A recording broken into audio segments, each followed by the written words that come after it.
అందరికీ నమస్కారం and welcome to the point. కాస్త సస్పెన్స్ క్రియేట్ చేసిన వైఎస్ఆర్ తెలంగాణ పార్టీ మొత్తానికి ఏం జరిగిందో చూస్తున్నాం. ఆ పార్టీ అధ్యక్షురాలు వైఎస్ షర్మిల రాజకీయ ప్రస్థానం చివరికి కాంగ్రెస్కి చేరిన పరిస్థితులు కొన్నాళ్ళుగా చూస్తున్నాం. దీనివల్ల ఆమెకు రాజకీయంగా ఎంత లాభమో తెలియదు, కానీ కాంగ్రెస్ అధిష్టానం పెద్దలు మాత్రం మరోసారి ఏపీ ముఖ్యమంత్రి వైఎస్ జగన్మోహన్ రెడ్డికి కొంత వ్యతిరేకంగా నష్టం కలిగించే విధంగా కుట్ర చేస్తున్నట్టు విశ్లేషకులు అంచనా వేస్తున్నారు. దీనికి తెలుగుదేశం పార్టీ అధినేత చంద్రబాబు అండదండలు ఉన్నాయా అంటే బహుశా ఉండవచ్చు. గతంలో ఉన్న రాజకీయ పరిణామాలు చూస్తే అదే అనిపిస్తోంది అని కూడా కొంతమంది అంటున్నారు. అండ్ ఇంతకీ షర్మిలను నడిపిస్తోంది ఎవరు? ఆమె ఎవరి కుట్రలో ఇరుక్కున్నట్టు మనం భావించాలి? ఇది కుట్రైనా నిజంగా? అలాగే ఇలా చాలా ప్రశ్నలు మనకు వినిపిస్తున్న ఈ టైంలో వైఎస్ షర్మిల కాంగ్రెస్ పార్టీ చేరికపై ఏపీ మంత్రి పెద్దిరెడ్డి చాలా ఆసక్తికర వ్యాఖ్యలు కూడా చేశారు. కాంగ్రెస్ పార్టీలో ఎవరు ఉన్నా ఏపీ సీఎం వైఎస్ జగన్మోహన్ రెడ్డికి వ్యతిరేకంగా ఎవరు పనిచేసినా ఎవరు మాట్లాడినా కూడా తాము ప్రతిపక్షంగానే చూస్తామని చెప్పి అన్నారు. అంటే ఇకపై షర్మిల ఏపీ గవర్నమెంట్కి ప్రతిపక్షం, అంటే వైఎస్ఆర్ కాంగ్రెస్ పార్టీకి ప్రతిపక్షంగానే భావించాలా మనం అని అంశంపై మాట్లాడబోతున్నాం. ఇంతకీ ఆమె వల్ల టీడీపీకి లాభమా నష్టమా?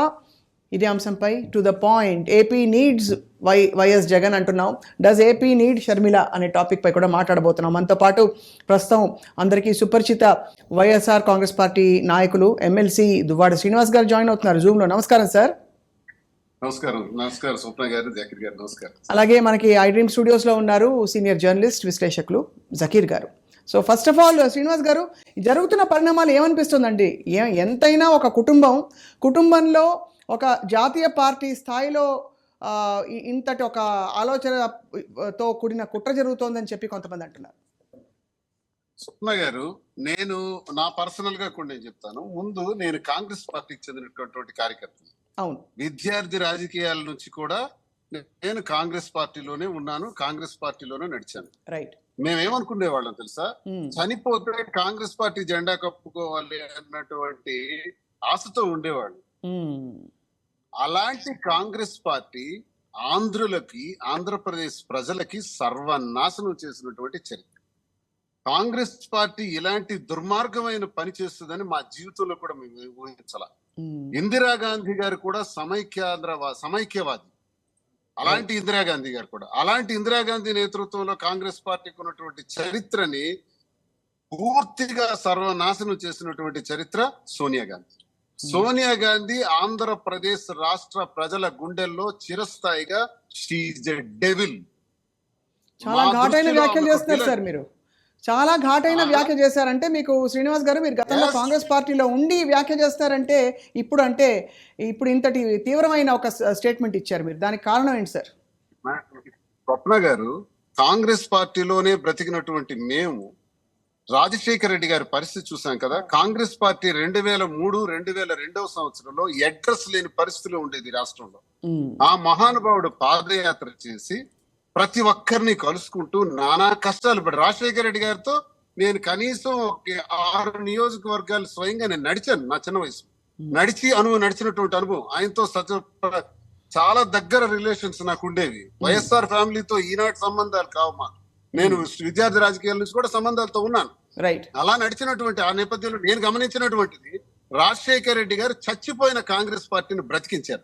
బ్రతికించిన తర్వాత దుర్మార్గమైనటువంటి ఆలోచనలో ఆయన్ని ముఖ్యమంత్రి కాదు ఇంకెవరినైనా చేయాలని వెళ్ళి చాలా టీమ్స్ పరిగెట్టాయి. కానీ రాజశేఖర రెడ్డినే 2004లో ముఖ్యమంత్రిని చేయకపోతే కాంగ్రెస్ పార్టీ పుట్టగద్దులు కూడా ఉండవు. కాబట్టి ఆ పరిస్థితుల్లో ఆయన ముఖ్యమంత్రి అవటం, రాజశేఖర రెడ్డి గారు ప్రపంచ చరిత్రలో, దేశ చరిత్రలో కూడా లేని విధంగా బ్రహ్మాండమైనటువంటి పరిపాలన అందించి ఆరోగ్యశ్రీ అన్నటువంటి గొప్ప కార్యక్రమానికి శ్రీకారం చుట్టి రైతు బాంధవుడిగా పేరు ప్రఖ్యాతులు గాంచిన రాజశేఖర రెడ్డి గారు దురదృష్టవశాత్తు హెలికాప్టర్ యాక్సిడెంట్ లో మరణించిన తర్వాత పరిణామాలు ఏం జరిగినాయి మేడం? అక్కడి నుంచే మాకు శత్రుత్వం అయిపోయింది. కాంగ్రెస్ పార్టీ శత్రు వర్గాలుగా మాకు మారిపోయినారు. రాజశేఖర రెడ్డి గారి మరణానంతరం ఆయన్ని, రాజశేఖర రెడ్డి గారు బ్రతుకున్నంత కాలం జగన్ మంచోడు, జగన్ ఎక్కడ ఏం తప్పు చేయలేదు, జగన్ కి ఎటువంటి సబ్జెక్టు ఆ రోజు లేదు. రాజశేఖర రెడ్డి గారి మరణానంతరం నేను ఈరోజు చెప్తున్నాను మేడం, ఇంత గొప్ప వ్యక్తి అయినటువంటి మహా వ్యక్తి అయినటువంటి రాజశేఖర రెడ్డి గారికి జగన్మోహన్ రెడ్డి అనేటటువంటి ఓ గొప్ప కుమారుడే లేకపోయింటే రాజశేఖర రెడ్డి గారి పేరునే చెరిపేసి రాజశేఖర రెడ్డి గారి చరిత్రనే ఈ రాష్ట్రంలో లేకుండా చేయడానికి ఆనాడు కాంగ్రెస్ పార్టీ, ఈనాడు ఈ దుర్మార్గుడు చంద్రబాబు నాయుడు చేతులు కలిపి చాలా ప్రయత్నాలు చేశారు. Right. ఏం మీకు గుర్తు చేయాలి, నేను రాజశేఖర రెడ్డి గారు మరణానంతరం ఆయన హెలికాప్టర్ యాక్సిడెంట్ లో నేను ఇప్పటికీ ఒకటే అంటాను, నా అభిప్రాయం అదే, రాజశేఖర రెడ్డి గారిని హత్య చేశారు. రాజశేఖర రెడ్డి గారిది సహజ మరణం కాదు, ఆయన అభిమానిగా నేను చెప్తున్నాను. రైట్, అవి ఆయనతో అంటే తిరిగిన వ్యక్తిగా చట్ట సంస్థలు దాన్ని దర్యాప్తు చేశాయి అంటే అది ఒక పరిధిలో అది దాదాపు క్లోజ్ చేసినట్టే అనుకోవాలి కదా జకీర్ గారు. చాలా మేడం, తీవ్ర ఉద్వేగానికి దేశంలో- లోనవుతున్నారు శ్రీనివాస్ గారు, మీరు చూస్తున్నారు. రైట్ శ్రీనివాస్ గారు. దేశంలో చాలా కేసులు పెండింగ్ లో ఉన్నాయి. రాజశేఖర రెడ్డి గారి కేసు మాత్రం నెలల్లోనే పూర్తి చేసిన చరిత్ర కేంద్ర ప్రభుత్వానికి ఉంది ఆనాడు. సరే, రాజశేఖర రెడ్డి గారు మరణాంతరం ఏం చేశారు? ముద్దాయిని ముద్ర వేశారు మేడం. ముద్దాయిని ముద్ర వేయడం కాదు, కాంగ్రెస్ పార్టీ చేపడుతున్నటువంటి ప్రభుత్వ పథకాల్లో గాని కార్యక్రమాల్లో గాని రాజశేఖర రెడ్డి ఫోటో ఉండకూడదని కూడా కేబినెట్ కమిటీ వేశారు. ఎంతటి దుర్మార్గులు, నీచులు!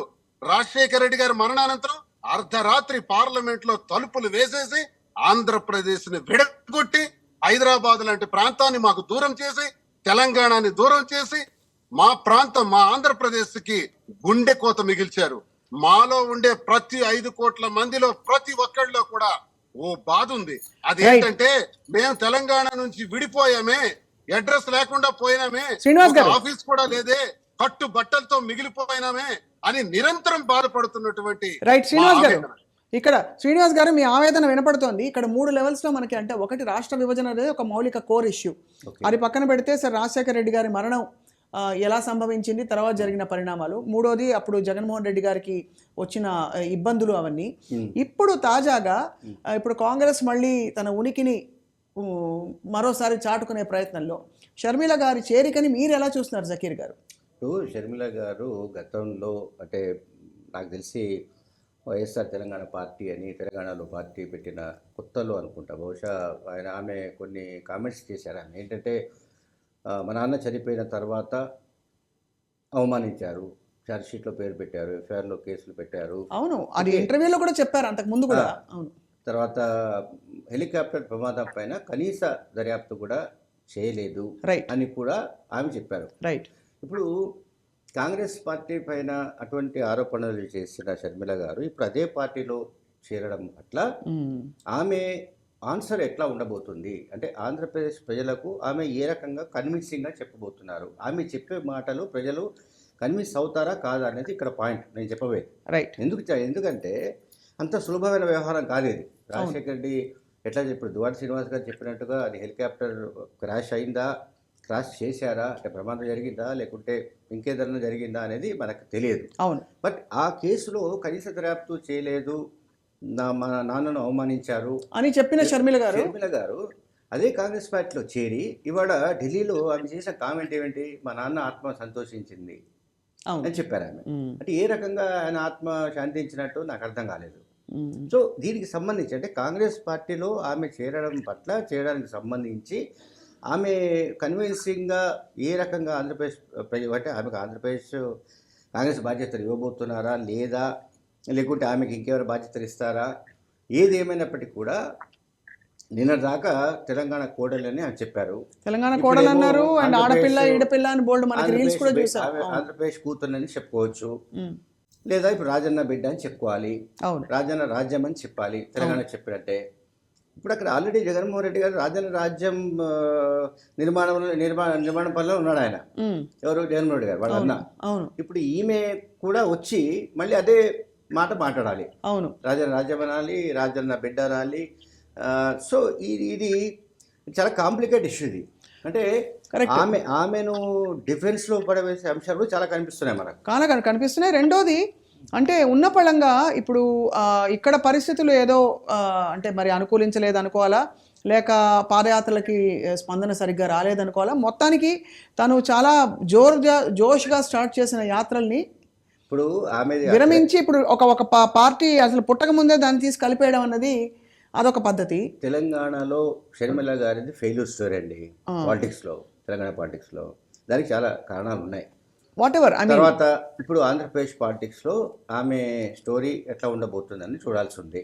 అది మనం ముందే ఇప్పుడే ఫోర్కాస్ట్ చేయడానికి సాధ్యం కాకపోవచ్చు. కరెక్ట్. అయితే ఆమె ఎటువంటి రోల్ తీసుకోబోతున్నారు, ఆ రోల్ ఆమె ఎట్లా ప్లే చేయబోతున్నారు అని సో దానికి సంబంధించిన ప్రభావం అంటే ఆమె ప్రభావం ఆంధ్రప్రదేశ్ పాలిటిక్స్లో ఎంత ఉంటుంది కరెక్ట్. అనేది కూడా ఇంపార్టెంట్. ఎందుకంటే ఇప్పుడు కాంగ్రెస్ పార్టీ యాజ్ ఇట్ ఈస్గా ఇవాళ డేట్లో ఆంధ్రప్రదేశ్లో పూర్తిగా చనిపోయి ఉంది. అంటే మృత జీవి అంటాం కదా, అదే సో మృతప్రాయంగా ఉంది అది. సో దానికి పాపం ఈమె మృత సంజీవని అంటామా ఏమంటారు, అప్పుడు తీసుకొచ్చాడు కదా లక్ష్మణుడు. అది తుది శ్వాసలో ఉంటే పనిచేస్తుంది సంజీవని. ఓకే, అంటే తుది శ్వాసలో ఉన్నట్టుగా కూడా నేను అనుకుంటాను. మరణించిందని చెప్పారు మీరు. 2019 ఎన్నికల్లో కాంగ్రెస్ పార్టీకి వచ్చిన ఓట్లు 100 కంటే తక్కువ. కనుక Congress party as on today అక్కడ almost negligible political force. So negligible political ఫోర్స్ను ఈమె రావడం వల్ల ఈమె ఎంత శక్తివంతురాలైన నాయకురాలు, ఆమె ఏం చేసి ఆ పార్టీని మళ్ళీ ప్రాణం పోయడం, పార్టీని పునర్నిర్మించడం, అంటే ఏం ఆశించి ఫస్ట్ ఏం ఆశించి మోర్ ఇంపార్టెంట్ అంటే ప్రాణం పోయడం, ఆ తర్వాత ఏమవుతుందో తెలియదు, ఏముంటుంది. ఎప్పుడు ఏదో ఒక ఎండ్ గోల్ లేకుండా ఎవరు రాజకీయాల్లోకి రారు. అందులో ఆమె నాకు తెలిసి ఏదో ఆంధ్రప్రదేశ్కు ముఖ్యమంత్రి కావాలని అనుకుంటున్నట్టుగా నేనైతే అనుకోవడం లేదు. ఎందుకంటే ఆమెకు అంత సీన్ లేదు ఒకటి. ప్లస్ ఇంకోటి ఏంటంటే ఆమె రాజకీయాల్లో ఉండాలనుకున్నారు, రాజకీయాలు చేయాలనుకున్నారు. అవును. ఇవాళ మీరు వైవి సుబ్బారెడ్డి కానీ పెద్దిరెడ్డి రామచంద్రరెడ్డి కానీ వాళ్ళు చెప్పిన మాటల్లో ఒక పాయింట్ ఉంది. ఏంటంటే వాళ్ళు చెప్పింది వైసీపీలో స్థానం లేని కారణంగానే ఆమె తెలంగాణకు వెళ్ళిపోయారు. అక్కడ ఒక పార్టీని స్థాపించి ఆ తర్వాత పార్టీని కాంగ్రెస్ పార్టీలో చేరారు. అవును. ఓకే, సో వైసీపీలో ఆమెకు స్థానం ఎందుకు లేదు ఏమిటంటే ఆమెకు సంబంధించిన విషయం. అవును. అట్లాగే జగన్మోహన్ రెడ్డి గారికి సంబంధించిన విషయం, అంటే ఆ కుటుంబానికి సంబంధించిన విషయం. అవును. ఇప్పుడు ఈ కుటుంబాలనే చీల్చిపారేయడం, మనుషులు కూడా పారేయడం, కుట్రలు కుతంత్రాలతో రాజకీయాలు చేయబోతున్నారు, మరిన్ని అబద్ధాలు చేస్తారు, మరిన్ని మోసాలు చేస్తారని జగన్మోహన్ రెడ్డి గారు నిన్ననే చెప్పారు. ఇది కాకినాడ సభలో. అవునవును. ఓకే, ఆ కాంటెక్స్ట్లోనే ఫ్యామిలీస్ని కూడా చీల్చడానికి వెనకాడారు. అటువంటి కుత్సితమైన రాజకీయాలు, కుట్రపూరిత రాజకీయాలు వీళ్ళు చేయడానికి సిద్ధంగా ఉన్నారని చెప్పారు. దీనికి సపోర్టింగ్గా అంటే జగన్మోహన్ రెడ్డి గారు ఏదైతే వ్యాఖ్యలు చేశారో దానికి సపోర్టింగ్గా నేను ఒక విషయం చెప్పబోతున్నాను. ఏంటంటే షర్మిల గారు హైదరాబాద్ నుంచి కడపకు, కడప నుంచి గన్నవరంకు, ఏదైతే అట్లాగే గన్నవరం నుంచి ఢిల్లీకి ఉపయోగించిన విమానం అది ఎవరిది అంటే సీఎం రమేష్, చంద్రబాబు నాయుడు సన్నిహితుడు, మిత్రుడు, ఏదో వాటెవర్ భాగస్వామి, ఏదో అనండి వ్యాపార భాగస్వామి, సీఎం రమేష్కు సంబంధించిన Ritvik green power aviation private limited సంస్థకు సంబంధించిన విమానాన్ని ఆమె ఉపయోగించారు. సో దీన్ని బట్టి అంటే సీఎం రమేష్ అనే వ్యక్తి చంద్రబాబు నాయుడుకు తెలియకుండా ఈ విమానం నడిపించి ఉంటాడని నేను అనుకోవడం లేదు. అంటే దీని వెనుక చంద్రబాబు నాయుడు సూత్రధారి అనుకుంటున్నారు. రైట్, చాలా కీలక పాయింట్ అందించారు. కానీ ఏదేమైనా శ్రీనివాస్ గారు, మీరు అంటే ఈ కుటుంబాన్ని ఎంతో కాలంగా చూస్తూ వచ్చారు. అండ్ ఒక సమయంలో అన్న వదిలిన బాణాన్ని అని చెప్పిన షర్మిల ఈరోజు దాదాపు ఈ పరిణామాలు పర్యవసనాలు తెలిసి కూడా, అంతే ఓ రాజకీయ కుటుంబానికి చెందిన బిడ్డగా తనకు అన్ని తెలుసు పరిస్థితులు ఏమిటని. అలాంటి పరిస్థితుల్లో ఇలాగా ఒక ఎవరి చేతిలోనో పావు అవ్వడం అన్నది, దీన్ని ఎలా చూస్తున్నారు సార్ మీరు? ఏం ఆశిస్తున్నారా వారని అనుకుంటున్నారు మీరు? ముందుగా వైఎస్ఆర్ అభిమానిగా మాకు జగన్మోహన్ రెడ్డి గారు, షర్మిలమ్మ గారు ఇద్దరు కూడా పిల్లలే. అవును. వైఎస్ఆర్ గారు కుమారుడు కుమార్తెగా గౌరవిస్తారు. అయితే రాజశేఖర్ రెడ్డి గారి మరణానంతరం జరిగినటువంటి 600 మంది మరణాలు అంటే గుండె క్షోభతో గుండె జబ్బు వచ్చి ఆ గుండె ఆగి మరణించినటువంటి వాళ్ళు. అవును. అలాగే చాలా మంది శోక సముద్రంలో మునిగిపోయినటువంటి వాళ్ళు. ఆ రోజే గాని జగన్మోహన్ రెడ్డి ఒకే ఒక్క వ్యక్తి బయటికి అడుగు పెట్టి ఆ 600 కుటుంబాలని వాదార్పు ద్వారా పరామర్శించకపోయి ఉంటే, మాలాంటి అభిమానులందరికీ ఆయన ఒకసారి కనబడేటట్టు జరగకపోయి ఉంటే మేమేమై ఉండేవాళ్ళం? కాంగ్రెస్ పార్టీ సాంప్రదాయ ఓటు ఏమై ఉండేది? కాంగ్రెస్ పార్టీ సాంప్రదాయ ఓటు పూర్తిగా వైఎస్ఆర్ కి జరిగినటువంటి అన్యాయానికి, ఆయనకి ముద్దాయిగా ముద్ర వేసినటువంటి ద్రోహానికి ఆయన పేరుతో ఆయన కుమారుడు ఎప్పుడైతే వచ్చారో ఆయనకు పూర్తిగా మద్దతుగా నిలబడిపోయింది కాంగ్రెస్ పార్టీ సాంప్రదాయ ఓటర్. అందుకే మీకు నేను చెప్పాను, నేను కాంగ్రెస్ పార్టీకి చెందినవాడిని. వైఎస్ జగన్మోహన్ రెడ్డి గారికి కేవలం వైఎస్ఆర్ మీద ఉన్నటువంటి, వైఎస్ఆర్ కి జరిగినటువంటి అన్యాయానికే ఈ రాష్ట్రంలో ఉండే 5 కోట్ల మంది ప్రజల్లో కాంగ్రెస్ పార్టీ సాంప్రదాయ ఓటర్ ప్రతి ఒక్కరు కూడా జగన్మోహన్ రెడ్డి గారికి అండగా నిలబడే ఆయన ముఖ్యమంత్రిని కూడా చేశారు. తండ్రికి జరిగిన అన్యాయానికి, ఆ కుటుంబానికి జరిగిన అన్యాయానికి జగన్మోహన్ రెడ్డి లేకపోయింటే మాలాంటి వాళ్ళ పరిస్థితిని కూడా అడ్రస్ లేకుండా అయిపోయింది. జగన్మోహన్ రెడ్డి గారు జరిగిన అన్యాయంతో తండ్రి మరణించిన తర్వాత చనిపోయిన కుటుంబాలకి పరామర్శించడానికి వెళ్తాను మేడం, ఒక అవకాశం ఇవ్వండి అని ఢిల్లీ వెళ్ళారు. ఆ రోజు వెళ్ళేటప్పుడు షర్మిల గారు ఉన్నారు, అమ్మగారు గేట్ ఉన్నారు, దగ్గర విజయమ్మ గారు నిలబెట్టారని ఉన్నారు, ఇంటర్వ్యూలో సార్ కూడా చెప్పారండి. గేట్ దగ్గరే నిలబెట్టేశారు, అసలు లోపల కూడా రానివ్వలేదు. నిలబెట్టి అవమానపరిచారు మేడం. అవును. అవమానపరిస్తే ఆ అవమానాన్ని భరించలేక, ఏ మేడం తండ్రి కోసం మరణించిన కుటుంబాలకు వాదార్పు చేయొద్దా? జిల్లా లెవెల్లో అందరినీ పిలిపించేసి అక్కడ మాట్లాడేసి పోవాలా? ఇదా సజెషన్? వాళ్ళు ఇచ్చే సజెషన్. ఆయన ఏమన్నారు, నేను వాళ్ళు వెళ్తే తప్పేంటి అని అన్నారు. చిన్నపిల్లాడు అప్పటికి వెళ్తున్నాడు, 35-36 సంవత్సరాల వయసు. ఆ వయసులో తండ్రి గురించి చనిపోయిన వాళ్ళకి చనిపోయిన కొద్ది రోజుల్లోనే ఆ కుటుంబాలకు వెళ్ళాలనుకుంటే వద్దు అని ఆంక్షలు పెడతారా? ఏంటంత కక్ష? ఏంటంత కక్షాదింపు చర్యలు? అవన్నీ మర్చిపోతాం అనుకుంటున్నారా? రాష్ట్ర ప్రజలు మర్చిపోయారు అనుకుంటున్నారా? అలా జరిగినటువంటి అన్యాయంలో నేను నాన్నకు చనిపోయిన వాళ్ళ గురించి వెళ్ళకపోతే నేను ఎలా కొడుకుని అనిపించుకుంటాను? ఆ కుటుంబాలకు నేను ఎలా నిలబడినట్టు అవుతాను? రాజన్న రాజ్యం మళ్ళీ సరే, ఎలా నేను శ్రీనివాస్ గారు, కలిగిన వాడిని అవుతాను? ఈ పరిణామాలు ఇంకా ప్రజలకు గుర్తు సార్. ఇప్పుడు ఆ పరిస్థితుల నుంచి బయటపడి కాంగ్రెస్ నుంచి బాగా దూరం అయిన తర్వాత ఇప్పుడు ఈయన జకీర్ గారు చెప్పినట్టుగా ఒక సీఎం రమేష్ గారికి సంబంధించిన ఒక విమానం వేసుకుని ఇట్నుంచి అటు ఢిల్లీ దాకా వెళ్ళడం అన్నది, ప్లస్ ఈ రాజకీయ పరిణామాలు ఏవైతే ఇప్పుడు జరుగుతున్నాయో దాన్ని మీరు ఎలా చూస్తున్నారు సార్? మేడం, మీకు ఒక మాట చెప్పాలి. ఏ రోజైతే రాజశేఖర్ రెడ్డి మీద ముద్దాయిగా ముద్ర వేశారో, ఏ రోజైతే జగన్మోహన్ రెడ్డి గారిని 16 నెలల పాటు జైలుకు పంపించారో, ఏ రోజైతే జగన్మోహన్ రెడ్డి గారి కుటుంబానికి నానా ఇబ్బందులు గురి చేసి ఆయన కష్టాలకు గురి చేశారో, వాటి వెనక ప్రధానమైనటువంటి హస్తం చంద్రబాబు నాయుడుది, కాంగ్రెస్ పార్టీ. ఈ రెండు చేతులు కలిపే జగన్మోహన్ రెడ్డి గారిని టార్గెట్ చేసి పడేసినారు. ఆ కుటుంబానికి నానా హింసలకు గురి చేశారు. అలాంటి కష్టాల నుంచి ధీరోదాత్తమైనటువంటి మనసుతో చిన్న వయసులో కూడా 36 సంవత్సరాల వయసులో గొప్ప ధైర్యంతో, ఏ మానవుడు చేయలేనటువంటి ధైర్యంతో ముందడుగు వేసినటువంటి మగాడి జగన్మోహన్ రెడ్డి. ఆ జగన్మోహన్ రెడ్డి గారు సాధించిన సాధనలో, కృషిలో ఫలితమే ఈ రోజు రాష్ట్ర ముఖ్యమంత్రిగా అందరూ ఆయనకి ఈ రోజు ముఖ్యమంత్రి చేయటం, రాజన్న పథకాలన్నీ కూడా అమలు చేయటం, రాజన్న పేరుతోనే ఈ రోజు రాష్ట్ర ప్రభుత్వం బ్రహ్మాండంగా నడవటం అనేది జరుగుతున్నటువంటి ఈ తరుణంలో షర్మిల గారు ఆ కుటుంబ సభ్యులైనప్పటికీ కూడా ఎన్ని ద్రోహాలు చేసినటువంటి, రాష్ట్ర ప్రజలకు ద్రోహం చేసిన కాంగ్రెస్ పార్టీ, వైఎస్ఆర్ కుటుంబాన్ని ద్రోహం చేసిన కాంగ్రెస్ పార్టీ, ఆ కాంగ్రెస్ పార్టీ గుమ్మంలోకి వెళ్లి నిలబెట్టం అన్నది వైఎస్ఆర్ అభిమానిగా నేను జీర్ణించుకోలేకపోతున్నాను. నేను జీర్ణించుకోలేను. రైట్ జకీర్ గారు, ఇది నిజంగానే ఇప్పుడు ముందు మరి దీని పరిణామాలు ఎలా ఉండబోతున్నాయి? షర్మిల గారి రాకతో మీరు అన్నట్టుగా నిజంగా చంద్రబాబే నడిపిస్తూ ఉంటే మరి అటు పవన్ కళ్యాణ్ గారు ఏమవుతారు, బీజేపీ ఏమవుతుంది, తర్వాత అసలు ప్రతిపక్షం ఎవరెవరు ఉంటారు? ఇప్పుడు ఏముందంటే కాంబినేషన్స్ చాలా కనిపిస్తున్నాయి కదా. ఒకటి TDP plus Janasena plus BJP ఒక combination, plus Congress plus TDP plus Janasena ఇంకో కాంబినేషన్. ఇది ఎలా ఉందంటే సార్, చెప్తానండి ఒక సెకండ్, ఇంకో అయిపోలేదు ఇంకా. చెప్పండి. ప్లస్ కాంగ్రెస్ ప్లస్ లెఫ్ట్, అంతే, ఇది ఒక కాంబినేషన్. ఇవి రకరకాల కూటములు, రకరకాల కాంబినేషన్ సంబంధించిన చర్చ కూడా జరుగుతుంది. ఎవరితో కలుస్తారంటే సిద్ధాంతాలు లేవు, లేదా ఇతరత్ర ఏ రకమైన లాజిక్ లేదు అక్కడ. జగన్మోహన్ రెడ్డి గారిని గద్దెదించడమే లక్ష్యం. అది అట్లాగే వైసీపీ వ్యతిరేక ఓట్లను చెల్లివ్వకుండా చేస్తానని శపథం చేసిన పవన్ కళ్యాణ్ ఈ మొత్తానికి కారకుడు. మళ్ళీ అదే ఏది పవన్ కళ్యాణ్ ఎప్పుడైతే చెప్పారో కరెక్ట్ గా ఆయన ఏం చెప్పారో ఎగ్జాక్ట్లీ ఆపోజిట్ జరుగుతుంది. ఇప్పుడు ఓట్లు చేస్తానన్నాడు. షర్మిల గారి ఎంట్రీ తర్వాత కాంగ్రెస్ పార్టీ నిజంగానే కాస్త కూస్త పుంజుకుంది అనుకుందాం. ఓకే, సో అది ఆమె సారాంశంలో ఒకవేళ సాధ్యం ఇస్తే చెప్తున్నాను, కాంగ్రెస్ పార్టీ చీల్చే ఓట్లు ఎవరి అయి ఉంటాయి అన్నది ఒక ప్రశ్న. ఇప్పుడు వైసీపీకి ఐస్టీజ్గా ఒక ఇన్కంపెన్సివ్ ఫ్యాక్టర్ ఉంది, అండ్ వేరియస్ ఈ వెల్ఫేర్ స్కీమ్స్ ద్వారా కూడా జగన్మోహన్ రెడ్డి గారు ఓటు బ్యాంకును పెట్టుకున్నారు. ఆ ఓటు బ్యాంకును చీల్చడం మిగతా వాళ్ళ వల్ల అవుతుందని అనుకోవడం లేదు నేనైతే. బట్ సరే, రాజకీయాల్లో ఏం జరుగుతుంది ఏంటని పక్కన పెడితే చంద్రబాబు నాయుడు చేస్తున్న ఈ కుటిల ప్రయత్నాలు అనేవి ఇప్పుడు దువ్వాడ శ్రీనివాస్ గారు చెప్పినట్టు నాకు కూడా చాలా నాకు కూడా గుర్తుంది. నేను అప్పుడు రిపోర్ట్ కూడా చేశాను.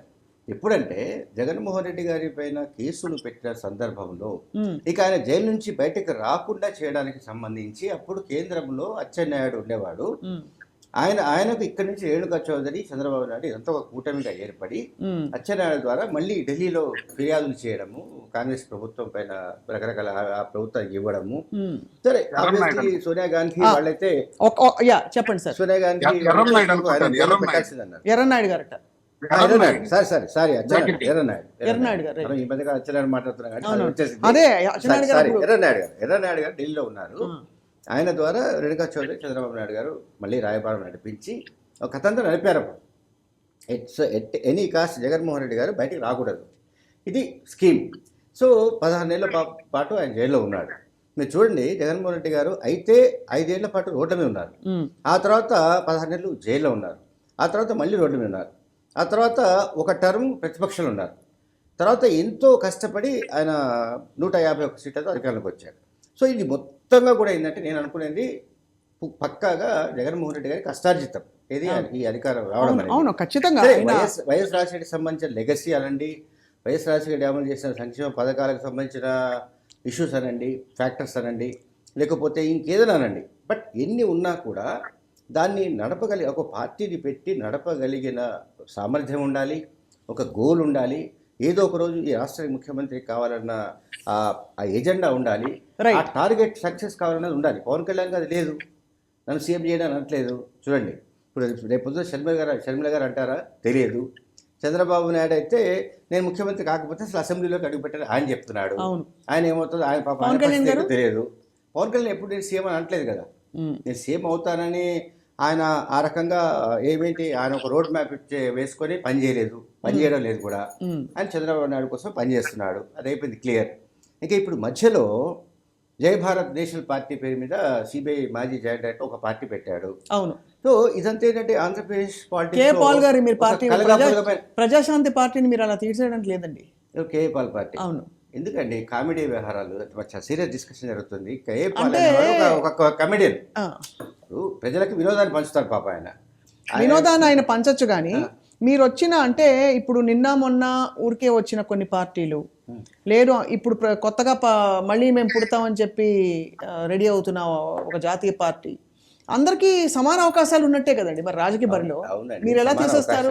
నేను కే పాల్ గురించి, ప్రజాశాంతి పార్టీ గురించి నాకేమి ప్రత్యేకమైన ద్వేషము లేకుంటే పాపం పాల్ గారి పట్ల నాకే కోపం లేదు. కానీ ఈ మధ్య కాలంలోనే తెలంగాణ మాజీ ముఖ్యమంత్రి కేసీఆర్ గారు ఆయన గాయపడి హాస్పిటల్లో ఉన్నప్పుడు ఆయన వెళ్ళి పరామర్శించి బయటకు వచ్చిన తర్వాత మీడియాతో మాట్లాడుతూ పాల్ చెప్పింది ఏమిటి, కేసీఆర్ గారు దేవుడికి దగ్గర అవుతున్నారని చెప్పాడు ఆయన ఆన్ రికార్డ్ మీడియాలో.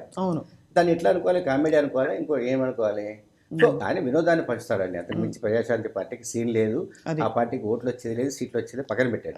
ఇప్పుడు మనం మాట్లాడుతుంది ఏంటంటే వైఎస్ షర్మిల ఫ్యాక్టర్ ఎంతవరకు పనిచేసే అవకాశం ఉంది, కాంగ్రెస్ పార్టీలో ఆమెకు నిజంగానే ఏపీసీసీ అధ్యక్ష బాధ్యతలు ఇస్తే ఆమె ఎంతవరకు ఆ బాధ్యతలు సక్సెస్ గా నెరవేర్చే అవకాశం ఉంది, లేకుంటే తెలంగాణలో లాగా అవుతుందా? అంత ఆర్కేఎన్ రఘువీరారెడ్డి గారు వాళ్ళు వీళ్ళు ఉండగా మనకి షర్మిల గారే ఎందుకు అవ్వాలి ఏపీసీసీ? అంటే కావాలని అన్నకి ఆపోజిట్ లో చెల్లిని పెట్టాలనే కుట్ర అంటారా ఇది? ఇప్పుడు కాంగ్రెస్ పార్టీకి ఇంకా పగ చల్లారలేదండి, జగన్మోహన్ రెడ్డి గారి మీద పగ చల్లారలేదు.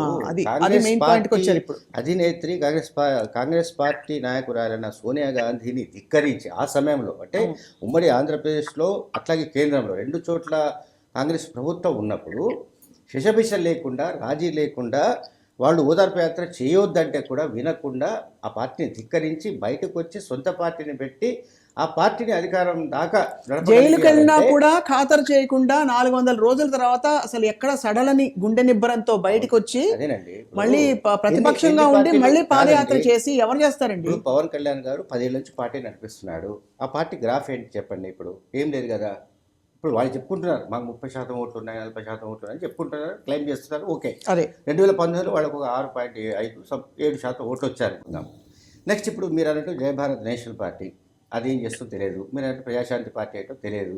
ఇప్పుడు కాంగ్రెస్ పార్టీ చనిపోయిన పార్టీని బతికించి దాన్ని ఏదో ఉద్ధరించాలనుకుంటే అది ఎంతవరకు సక్సెస్ అవుతుందో తెలియదు.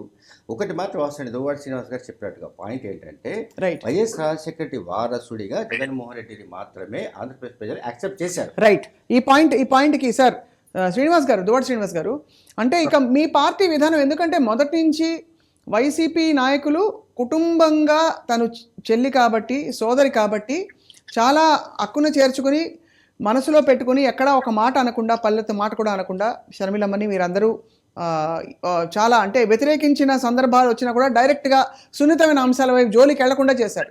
ఇప్పుడు మరి ఏం చేయబోతున్నారు? ఇదో పెద్ద సవాల్ మీకు నిజానికి. ఒకటి, షర్మిల గారు వైఎస్ఆర్ కుటుంబం అంటే మేమందరం ఆ కుటుంబ సభ్యులు.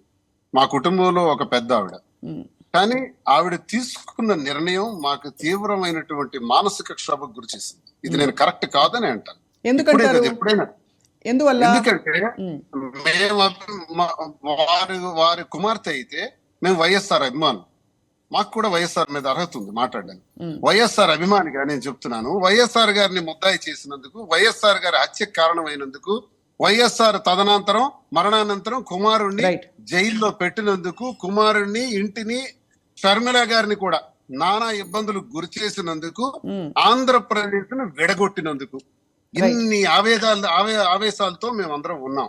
ఇన్ని ఆవేశాల మధ్య కాంగ్రెస్ పార్టీ అన్నది శవంతో సమానం ఆంధ్రప్రదేశ్ లో. It's dead body. మీరు అన్నట్టు ఆఖరి గడియలు కూడా కాదు, డెడ్ బాడీ. ఆ డెడ్ బాడీకి ఏ రకంగా మీరు బాగు చేయగలరు? పాతాళ భైరవిలో ఎవరో మాంత్రికుడు ఏదో చేసినట్టు మనం ఏమైనా చేయగలమా? అవన్నీ జరిగే సినిమా కాదు. ఈ నిర్ణయంలో ఆవిడ కాంగ్రెస్ పార్టీలో చేరి ఉద్ధరించేది కూడా ఈ రాష్ట్రానికి ఏమి ఉండదు. జగన్మోహన్ రెడ్డి గారి గెలుపుకి 175 స్థానాల్లో అఖండ మెజార్టీతో గెలవటానికి వీళ్ళ వ్యూహాలు ఏవి చెల్లవు. పవన్ కళ్యాణ్ లాంటి లఫుట్ గైడ్ ఏదో ఆలోచించినంత మాత్రాన జగన్మోహన్ రెడ్డి గారికి వ్యతిరేక ఓటు చీలనివ్వను అన్నంత మాత్రాన జగన్మోహన్ రెడ్డి గారికి వ్యతిరేక ఓటే లేదని నేను అంటాను. ఎందుకంటే నేను గ్రామాల్లో గడప గడప యాత్ర చేస్తున్నప్పుడు ఒక 51% వైసీపీ గృహాలు ఉంటే 49% టీడీపీ గృహాలు కూడా ఉంటాయి. ఆ గృహాలకు కూడా నేను గడప గడపకి వెళ్ళాను. వెళ్ళినప్పుడు ప్రభుత్వ పథకాలన్నీ అందాయంటే అందాయని చెప్పారు. వాళ్ళకి 2 లక్షలు 3 లక్షలు 5 సంవత్సరాల్లో అందింది. ఏంటమ్మా మీరు ఎలా ఉన్నారంటే, బాబు మేము ఎప్పుడు కూడా తెలుగుదేశం పార్టీకి చెందిన వాళ్ళం, జగన్ కి ఓటు వేయలేదు, కాంగ్రెస్ కి వేయలేదు. ఈ రోజు మేము చెప్తున్నాం, మేము జగన్ అన్నకే ఓటేస్తామని చెప్పండి, తప్పైందని చెప్పండి. మేము ఓటేయకపోయినా మాకు చల్లగా చూశాడు ఆ బాబు, నా కొడుకు, నా అన్న, నా తమ్ముడని తెలుగుదేశం సాంప్రదాయ ఓటర్ కూడా అనుకుంటున్నాడు. అంటే యాంటీ ఇన్కంబెన్సీ పార్టీ మీద వ్యతిరేక ఓటు ఎవరికి ఉంది? టీడీపీకి ఉంది, వైసీపీకి లేదు. వైసీపీలో పార్టీ వ్యతిరేక ఓటుని చీలనివ్వని ఈ షూటింగ్కి వెళ్ళి షార్ట్ కట్టుగాడు వచ్చేదో మాటలు చెప్పేస్తే ఇక్కడ అమాయకులు ఎవరు లేరు. వాడు ప్యాకేజీ స్టార్ మాట్లాడినంత మాత్రాన చంద్రబాబు నాయుడికే దమ్ముంటే జగన్మోహన్ రెడ్డిని వ్యక్తిగతంగా ఎదుర్కోమనండి. 40 years ఇండస్ట్రీ కదా, 14 సంవత్సరాలు ముఖ్యమంత్రి కదా, చిన్న పిల్లాడు 50 సంవత్సరాల పిల్లాడి మీద ఇన్ని ఎత్తుగడల, ఇన్ని మోసాల, ఇన్ని కుట్రల, ఇన్ని నీచమైన ఐడియాల. నీ సిగ్గు, నీ బ్రతుకు, నీకు సిగ్గు లేదు? ఆ పిల్లాడి మీద 40 సంవత్సరాలు హిస్టరీ అనుకునేవాడివి ఆఖరికి పవన్ కళ్యాణ్ గారి ఇంటికి వెళ్ళిపోయి వాడి కాళ్ళు పట్టేసి, ఆ పవన్ కళ్యాణ్కి ఎమ్మెల్యే బ్రతుకు కూడా లేదు. ఎమ్మెల్యే అవ్వాలంటే తెలుగుదేశంతో చేయి కలపాలి. అతని వాళ్ళు 1000-2000 ఓట్లు వస్తే ఆ ఓట్ల వల్ల ఒక 10 సీట్లు గెలవాలి. ఆ దిక్కుమాలిన ఆలోచనతో చంద్రబాబు నాయుడు ఉన్నాడు. చంద్రబాబు నాయుడు నేను ఈ రోజు చెప్తాను చూడండి. చంద్రబాబు నాయుడికి పవన్ కళ్యాణ్ చాలా సార్లు అన్నాడు, వాడి కొడుకు జిల్లాకి 1000 కోట్లు సంపాదించాడు. చంద్రబాబు నాయుడు అంతు తెలుస్తాను. నా తల్లిని తిట్టినటువంటి చంద్రబాబు నాయుడు ఈస్ట్ వెస్ట్ లో 15 స్థానాలకి నేను అవకాశం ఇస్తే నన్నే మోసం చేస్తాడా అన్నాడు. మళ్ళీ వాడి దగ్గరికే వెళ్ళాడు. వాడు చంద్రబాబు నాయుడు బుట్ పాలిష్ చేస్తున్నాడు, లోకేష్ బట్టలు ఉతుకుతున్నాడు. వాళ్ళకి సిగ్గు, లజ్జ, శరం లేదు. ఆ రోజు మీకు చెప్తాను చూడండి, రిజల్ట్ వచ్చిన సాయంత్రమే పవన్ కళ్యాణ్కి చంద్రబాబు నాయుడు అపాయింట్మెంట్ కూడా ఇవ్వడు. అలాంటి నీచమైనటువంటి తత్వం కలిగినటువంటి చంద్రబాబు నాయుడు వీళ్ళ జగన్మోహన్ రెడ్డి కాలి ధూళిని కూడా కనీసం కనిపించలేరు. జగన్మోహన్ రెడ్డి గారికి ఎన్ని శక్తులు ఒకటైనా ఏమీ చేయలేరు. అఖండ మెజార్టీతో జగన్మోహన్ రెడ్డి గారు గెలుస్తారు. కాంగ్రెస్ పార్టీకి రాష్ట్రంలో అడ్రస్లు కూడా ఉండవు. Dead body. Sonia Gandhi is a devil, that party is a dead body in Andhra Pradesh. Right. Duvvada Srinivas గారు చాలా ఉద్వేగంగా మాట్లాడారు సార్. కానీ మీ అంటే వ్యక్తిగతంగా మీ ప్రయాణం ద్వారా అలాగే మీ రాజకీయ జీవితంతో మీరు చూసిన విషయాలు, చాలా విషయాలు పంచుకున్నారు. ఇవాళ కన్క్లూడ్ చేసేలోపు జకీర్ గారు, సో ఫైనలీ ఏం చెప్పదలుచుకున్నారు సార్? ఇది అంటే ఆల్మోస్ట్ ఒక కుటుంబంలో ఈ కుట్ర పెడుతున్న సోనియా గాంధీ గారా, చంద్రబాబు నాయుడు గారా, ఇద్దరు కలిసారా, ఇద్దరు కలిసి ఉండాలని అనుకోవాలి? అందరూ కలిసే ఉన్నారండి, అందరు కలిసే ఉన్నారు. అందరూ కలిసి ఉన్నారు. ఇప్పుడు ఒక్క జగన్మోహన్ రెడ్డి గారిని ఓడించడానికి ఇంతమంది కలిసి వాళ్ళ పార్టీల సత్తా వ్యక్తిగతంగా ఒంటరిగా సరిపోదని గ్రహించుకుని కలిసే ప్రయత్నం చేస్తున్నారంటారు. ఇప్పుడు జగన్మోహన్ రెడ్డి గారిని ఓడించాలంటే ఇప్పుడు గోదావరిలో కొట్టుకుపోతున్నప్పుడు ఏదో దొరికితే గట్టిపూచ దొరికినా కూడా పట్టుకుంటారు అన్నట్టుగా ఇప్పుడు పవన్ కళ్యాణ్ చంద్రబాబు నాయుడు ఏం చేస్తున్నాడంటే షర్మిలని కాంగ్రెస్లోకి తీసుకురావడం ద్వారా వైసీపీకి సంబంధించిన ఓట్లలో అంటే వైసీపీకి పడే ఓట్లలో చీలిక తీసుకురావచ్చు అనేది యాంటీ ఆబ్వియస్లీ అదే కదా ఉద్దేశం, క్లియర్ కదా. సో ఒకటేమో వైసీపీ వ్యతిరేక రాజకీయ శక్తులని ఏకమవ్వడము, రెండోదేమో వైసీపీకి పడే ఓట్లలో ఆమె కూడా వైఎస్ రాజశేఖర రెడ్డి బిడ్డ కనుక కొన్ని ఓట్లు అటువైపు కూడా షిఫ్ట్ అవుతాయి అనే ఒక భ్రమ, నమ్మకం, అనుమానం ఏదో వాళ్ళకు ఉంది, రైట్, సంథింగ్. సో దాంతో వాళ్ళు చంద్రబాబు నాయుడు, సోనియా గాంధీ వీళ్ళంతా మాట్లాడుకుని వ్యవహారం నడిపినట్టుగానే కనిపిస్తుంది. 2018లో ఏం జరిగిందండి, తెలంగాణలో మహాకూటమి అని పెట్టారు. కాంగ్రెస్, తెలుగుదేశం, ఆ పార్టీ ఈ పార్టీ అని పెట్టి కిచిడి కూటమి పెట్టారు. చివరికి అది బోల్తా పడింది, పోలింగ్ ఈవీఎంల దగ్గర బోల్తా కొట్టింది. అది వాళ్ళకి ఏమీ రాలేదు, ఫెయిల్ అయిపోయింది. ఇక టీఆర్ఎస్ పార్టీ ఇక్కడ పవర్లోకి వచ్చింది సెకండ్ టైం 2018లో. సో అటువంటి ప్రయోగం మళ్ళీ అంటే డిఫరెంట్గా చేస్తున్నాడు చంద్రబాబు నాయుడు. ఒకటేమో పవన్ కళ్యాణ్తో కలిసి వెళ్ళాలని అనుకుంటున్నాడు, ఇంకొక వైపు కాంగ్రెస్ పార్టీ వాళ్ళతో మాట్లాడి షర్మిల జాయినింగ్ సంబంధించిన ఏర్పాట్లన్నీ అన్నీ కూడా పరోక్షంగా చేశాడు. సో ఇంకా ఇటువంటి ఎన్ని ప్రయత్నాలు చేయబోతున్నాడో, ఏం చేస్తారో ఏంటో మనకు తెలియదు. కానీ ఇదంతా ఈజీగా అంటే ఎలక్షన్ ప్యాటర్న్ అంటే ఎలక్షన్ ఓటింగ్ అనేది డిఫరెంట్ అండి, రైట్. ఈ పొత్తులు, రాజకీయ ఎత్తుగడలు ఇవన్నీ కూడా వేరు. అవును, ఎవరు ఎన్ని అనుకున్నా ఇప్పుడు ఈస్ట్ వెస్ట్ చెప్తారు ఎగ్జాంపుల్, ఉభయ గోదావరి జిల్లాలు ఉన్నాయండి, అక్కడ 34 కాన్స్టిట్యూన్సీస్ ఉన్నాయి. ఇప్పుడు పవన్ కళ్యాణ్ ఏమనుకుంటాడంటే 34 మేము కొట్టేస్తాం అనుకుంటాడు. 34 కాదు కదా, మొత్తం ఆంధ్రప్రదేశ్ అంతా కలిపితే అవుట్ ఆఫ్ 175లో పవన్ కళ్యాణ్కు చంద్రబాబు నాయుడు 15-20 ఇస్తే గొప్ప అనే పరిస్థితిలో ఆయన ఉన్నాడు.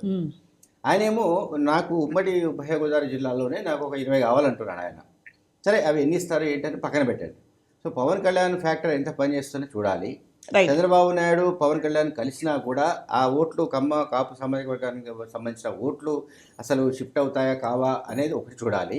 అండ్ ఇప్పుడు షర్మిల గారి ఫ్యాక్టర్ అంటే కాంగ్రెస్ పార్టీలో ఆమె ఎటువంటి మెరిపించే అవకాశం ఉంది, లేకుంటే తెలంగాణలో లాగానే ఆరిపోయే అవకాశం ఉందా, అసలు ఏం జరిగే అవకాశం ఉంది ఏమిటంటే చూడాలి. అయితే ఒకటి మాత్రం మనం చెప్పుకోవాలండి, ఏ మాట కామంటే ఏంటంటే ఆమెను ఇప్పుడు ఎవరైతే ఆర్కే రామకృష్ణారెడ్డి మంగళగిరి ఎమ్మెల్యే రామకృష్ణారెడ్డి తొలి ఎమ్మెల్యే అనుకుంటా, ఇది అటువైపు వైసీపీ నుంచి అటువైపు అంటే శర్మిల వైపు వెళ్ళారు. అవును, అట్లా నాకు తెలిసి వైసీపీ నుంచి ఎవరికైనా టికెట్లు నిరాకరిస్తే రాకపోతే అందులో కొంతమంది చేరే అవకాశం ఉంది, నేను కాదనట్లేదు.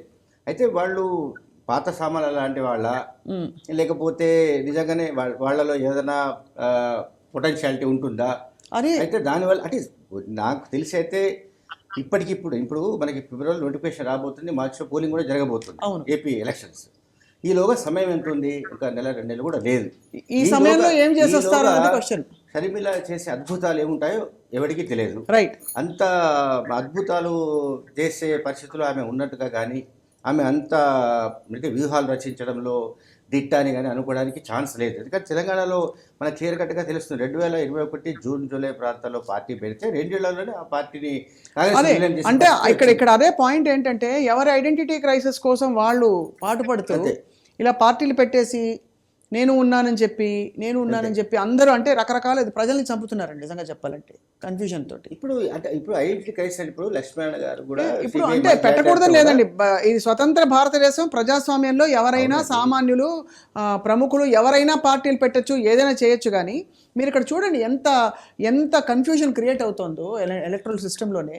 అంటే దీన్ని తప్పకుండా ప్రశ్నించాలి. ఇప్పుడు ఒకటి చెప్పాల్సుకుని ఏంటంటే ఆంధ్రప్రదేశ్ పాలిటిక్స్లో యాజ్ ఇట్ ఈస్గా ఒక కొత్త పార్టీకి వాక్యం లేదు. ఎందుకంటే అక్కడ ఒకటేమో అధికార పార్టీ వైసీపీ పూర్తిగా ఆక్రమించుకొని ఉంది, 151 అసెంబ్లీ సీట్స్తో, అట్లాగే 22 ఎంపీ సీట్స్తో వైసీపీ చాలా ఆధిక్యంలో ఉంది, చాలా ఎత్తులో ఉంది. నెక్స్ట్ మీకు 23 సీట్స్తో టీడీపీ ఉంది, 0 సీట్స్తో పవన్ కళ్యాణ్ ఉన్నారు. ఓకే, ఇక్కడికి క్లోజ్ చాప్టర్. నేను ఏంటంటే జగన్ వ్యతిరేక శిబిరం అనుకుంటే ఇవాళ మనకు కనిపిస్తుంది అయితే యాస్టీస్గా టీడీపీ ప్లస్ జనసేన మాత్రమే.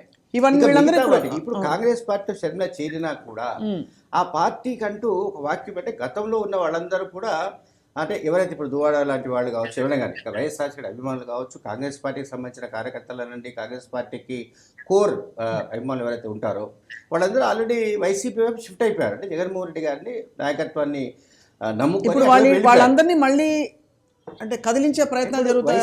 వైసీపీ అంటే ఏమిటి? కాంగ్రెస్ 2 అండి అది ఆల్మోస్ట్ కాంగ్రెస్ 2. అంటే చాలా మంది నాయకులు కాంగ్రెస్ పార్టీ గతంలో ఎవరైతే ఉన్నారో వాళ్ళందరూ వైసీపీలో చేరిపోయారు. ఎందుకంటే ఆంధ్రప్రదేశ్ విడిపోయిన తర్వాత ఇక ఆంధ్రప్రదేశ్లో కాంగ్రెస్ పార్టీ పూర్తిగా క్లోజ్ అయిపోయిన పరిస్థితి ఏర్పడినప్పుడు జగన్మోహన్ రెడ్డి గారి రూపంలో అక్కడ ఒక పొలిటికల్ ఫోర్స్ ఎమర్జ్ అయింది. సో పొలిటికల్ ఫోర్స్ ఎమర్జ్ అయినప్పుడు ఆటోమేటిక్గా అందరూ కాంగ్రెస్లో ఉన్న వాళ్ళందరూ ఎవరు దువార్ లాంటి వాళ్ళందరూ కూడా వైసీపీ వైపు వచ్చేసారు. కరెక్ట్. ఇప్పుడు అక్కడ షర్మిల కాంగ్రెస్ పార్టీని పునర్నిర్మిస్తే అది కాంగ్రెస్ 3 అవుతుందా కాదా అని చూడాలి. అది అంటే అవుతుందా? అవుతే what does it offer differently from anywhere else? And ఇప్పుడున్న అంటే ఇప్పుడు పాలన కంప్లీట్గా ప్రజలకు అందే సంక్షేమ పథకాలు ఏ విధమైన డిస్టర్బెన్స్ అవసరం లేని ఆవశ్యకత, మార్పు కోసం ఆవశ్యకత లేని పరిస్థితుల్లో ఉన్న ప్రతిపక్షాలకే ప్లేస్ లేదు. ఇప్పుడు మళ్ళీ మరిన్ని ప్రతిపక్షాలు పుట్టుకొస్తే ఏం జరుగుతుందో, ప్రజలు ఎలాంటి తీర్పునిస్తారో వేచి చూడాలి జకీర్ గారు. కానీ ఈ పరిణామాలు చాలా నిజంగానే అంటే దాదాపు నాటకీయంగా జరుగుతున్నాయి. అంటే క్విక్గా ఇక్కడ పార్టీ పెట్టి 2 నెలల్లో వైండప్ చేసేసి కొన్ని యాత్రలు చేసేసి ఇక్కడ కోడాలని చెప్పేసి అసలు ఇక్కడ ఈ నెల కోసమే పుట్టానని చెప్పి ప్రకటనలు చేసుకుని దాదాపుగా అండ్ అక్కడి నుంచి మళ్ళీ సడన్గా చూస్తే రాత్రికి రాత్రి పార్టీ లేదు, త్యాగం చేసేసారు, పార్టీని మర్జీ చేసేసారు, ఇప్పుడు మళ్ళీ ఆ పార్టీలో చేరిపోయారు. సో స్కూల్లో చేరకుండానే ప్రమోషన్ వచ్చినట్టు ఇప్పుడు ఏపీకి షిఫ్ట్ అయిపోయారు. కాబట్టి వేచి చూసి we'll have to wait and see ఎవరి పాత్ర ఎవరి కాంట్రిబ్యూషన్ ఎలా ఉండబోతోందని చెప్పి. దువ్వాడ శ్రీనివాస్ గారు మీకు ధన్యవాదాలు సార్ ఇవాళ ఈ చర్చలో పాల్గొన్నందుకు. నిజంగా ప్రజలు విజ్ఞులు కాబట్టి మనం వేచి చూద్దాం. జకీర్ గారు మీకు కూడా ధన్యవాదాలు sir. And that is to the point today. Stay tune to I dream.